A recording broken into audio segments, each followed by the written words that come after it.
Money heist part 1 episode 2 की कहानी शुरू होती है इंस्पेक्टर रेकल एंड उसकी बेटी पॉला से, जो अपनी माँ से पूछती है उसके बर्थडे पर डैड क्यों नहीं आ सकते।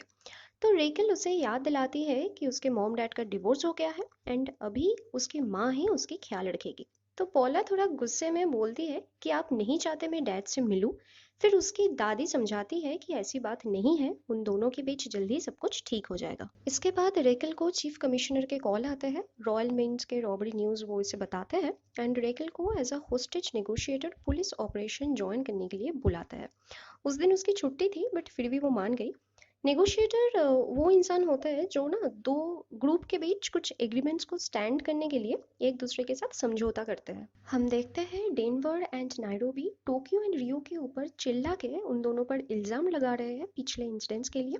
तभी वहां पर बर्लिन आता है, सबको शांत करवाता है और फिर से सभी digital communication systems cut off कर देते हैं।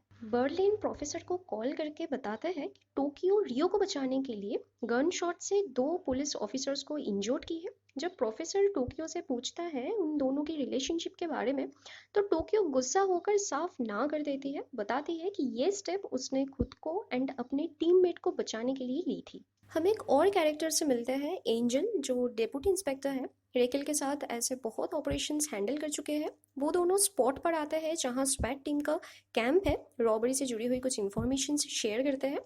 अभी तक टोटल हॉस्टेजेस कितने हैं, security guard, students and staffs के बारे में उन लोगों को कुछ नहीं पता। एंजल बताता है कि गैंगस्टर्स ने communication systems and camera cut off कर दिया है। रेकल अपनी टीम को इंस्ट्रक्ट करती है कि हम लोग भी अपना फ़ोन डिस्कनेक्ट कर देंगे। इस एरिया के आसपास सभी सेल फोन सिग्नल हमें ट्रैक करना है। वहाँ बर्लिन रियो को उकसाते हुए फिर से टोक्यो के साथ उसके रिलेशनशिप के बारे में पूछता है। रियो डिनाई करने से बर्लिन बोलता है कि देखो, मुझसे झूठ मत बोलो, मुझे सब पता है। वो टोक्यो के बारे में एक गंदा स्टेटमेंट देता है तो रियो बहुत ही गुस्सा हो जाता है। उसे शांत करने के लिए 5 बार डिवोर्स देने वाला बर्लिन उसे प्यार एंड वुमेन रिलेटेड कुछ स्ट्रेट कट बातें शेयर करता है। रियो को ये सब अच्छा नहीं लगता। बर्लिन उसे बोलता है कि तुम छोड़ो ये सब, जाओ एलिसन पार्कर के ऊपर कड़ी नज़र रखो। बेचारा डियो को बर्लिन के ये सब बातें सुनकर टोक्यो की याद आती है कि कैसे वो दोनों अच्छे टाइम स्पेंड करते थे। वहाँ गैंग मेंबर्स के साथ कम्युनिकेशन करने के लिए एंजल एक ही पर्टिकुलर लैंडलाइन टेलीफोन यूज करने के लिए बोलता है। रेकल एंजल से पूछती है ये कॉर्नल प्रियत तो यहाँ क्या कर रहे हैं। कॉर्नल प्रियत तो एक इंटेलिजेंस डिपार्टमेंट के रिप्रेजेंटेटिव है। हम देखेंगे ये ना रेकल के साथ बहुत बार कन्फ्लिक्ट में आ जाते हैं। रेकल की टीम मीन्स के लैंडलाइन पर कॉल लगाते हैं जो हमारे प्रोफेसर के फ़ोन से कनेक्ट होता है। प्रोफेसर वॉइस चेंजर यूज़ करते हुए खुद को चार्ज ऑफ द हाइस्ट बुलाता है। अपना मेटेलिक वॉइस के लिए सॉरी मांगते हुए वो बोलते हैं कि मुझे अपना आइडेंटिटी हाइड तो करना पड़ेगा। रेकल पूछती है तुम चाहते क्या हो। प्रोफेसर बताते हैं फिलहाल मुझे निगोशिएट करने के लिए एक ऐसा इंसान चाहिए जो अपना डिसीजन खुद लेते हैं एंड किसी और के ऊपर डिपेंड नहीं करते। रेकल बोलती है तो फिर तुम्हें प्रेसिडेंट से बात करना पड़ेगा जो देश चलाने में बिजी है। फिलहाल निगोशिएटर मैं हूँ, मुझसे ही काम चला लो। इसके बाद प्रोफेसर ओपनली रेकल से उल्टी सीधे बातें पूछता है, काइंड ऑफ फ्लर्ट करता है। रेकल याद दिलाती है कि यहाँ पर बड़े बड़े सीनियर ऑफिसर्स के टीम्स है, वो सब सुन सकते हैं, ये कॉल ट्रैक हो रहा है। प्रोफेसर बताते हैं फिर तो हमें पोलाइटली एक दूसरे को इंट्रोड्यूस करना चाहिए। आप लोग मुझे प्रोफेसर बुला सकते हो जैसे कि सब बुलाते हैं। रेकल पूछती है तुम एक्चुअली में क्या चाहते हो। प्रोफेसर बताते हैं टाइम, मुझे समय चाहिए। मैं नहीं चाहता कि तुम्हारे टीम मींट के अंदर आके इंटरवीन करे। तो रेकल बताती है इसके बदले में तुम्हें स्कूल स्टूडेंट्स को रिलीज करना पड़ेगा। प्रोफेसर बोलते हैं कि ठीक है, मैं इसके बारे में सोच कर देखूंगा। एंजल बोलता है ये पागल है क्या, इतने सारे इंसान को होस्टेज बना के रखा है और ऊपर से intelligence bureau and police force के साथ गेम खेल रहा है। रेकल अपने टीम को ऑर्डर देती है कि पूरे एरिया के ऊपर हेलीकॉप्टर उड़ाओ, ट्रैक करो, उनके खाने पीने का कोई रिक्वेस्ट एक्सेप्ट मत करना। फिर कर्नल प्रियत तो रेकल से बोलता है कि ऐसे वो लोग सरेंडर नहीं करने वाले हैं, हम लोगों को इंटरवीन करना चाहिए, मतलब मींट के अंदर अपना पुलिस फोर्स भेजने की तैयारी करना चाहिए। रेकल डिसएग्री करती है एंड बोलती है कि हमें इंटेलिजेंस टीम की यहाँ कोई ज़रूरत नहीं है।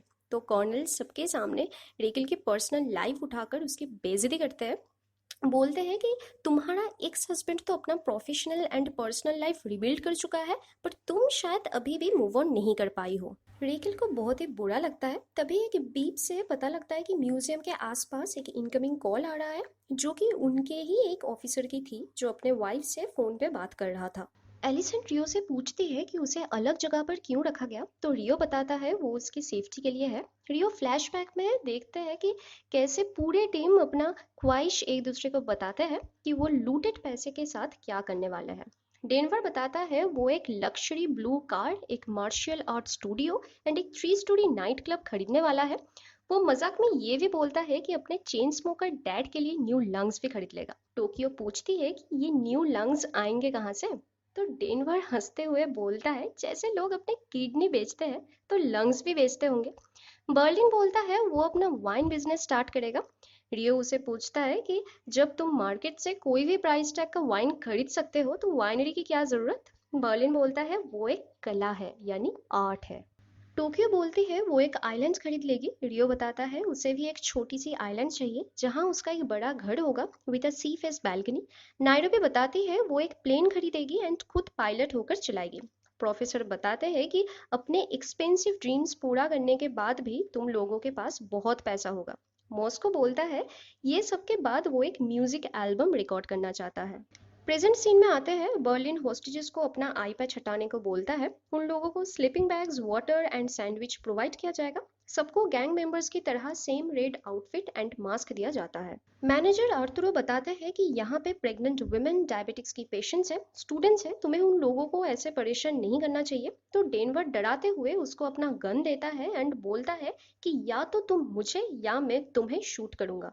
अर्तुरो डरते हुए डेनवर पर शूट तो करता है बट वो फेक गन थी। गैंगस्टर्स ऐसे ही हॉस्टेजेस को फेक वेपन्स देते हैं एंड उनके ऑर्डर मारने के लिए बोलते हैं। मतलब अभी देख के ना कोई बता नहीं सकता कि कौन हॉस्टेजेस है एंड कौन गैंग मेंबर्स है। यहाँ रेकल के ऑर्डर के बिना ही कॉर्नल मेंस के बाहर आर्मर्ड ट्रक्स प्रिपेयर करते हैं, तो रेकल मिनिस्टर को कॉल करने की धमकी देती है।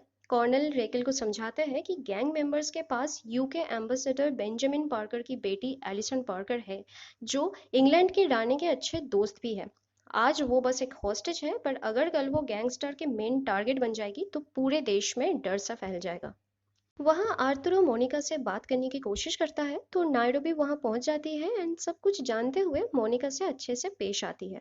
बर्लिन के ऑर्डर से सभी हॉस्टेजेस उसे फॉलो करते हैं। प्रोफेसर बताए थे कि वो लोग 4 डिफरेंट पॉइंट से अंदर आने की कोशिश करेंगे: the main entrance, loading zone, emergency exit and rooftop. हम देखते हैं कि प्रोफेसर ने एग्जैक्टली जैसे प्लान किए थे ठीक वैसे ही सब कुछ हो रहा है।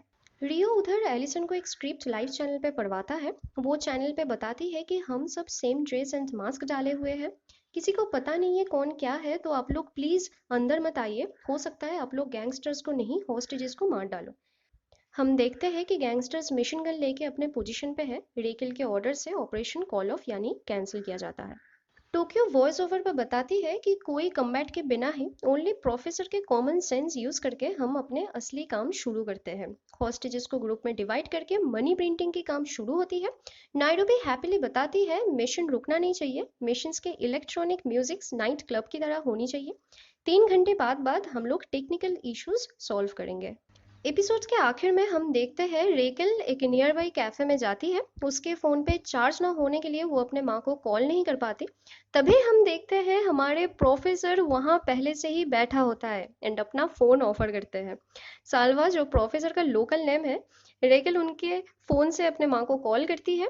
ये सीन मुझे मस्त लगा था। और ऐसे ही खत्म होता है हमारा सेकंड एपिसोड। कमेंट सेक्शन में आप बताओ आपका मस्त सीन कौन सा था। और हाँ, प्लीज़ इस वीडियो को लाइक कर दो, शेयर करो अपने फ्रेंड्स के साथ, और भाई पैसा नहीं लगता, फ्री का है, तो सब्सक्राइब भी कर दो। नेक्स्ट वीडियो मैं जल्दी ही अपलोड करूँगी। तब तक के लिए स्टे सेफ, बाय बाय।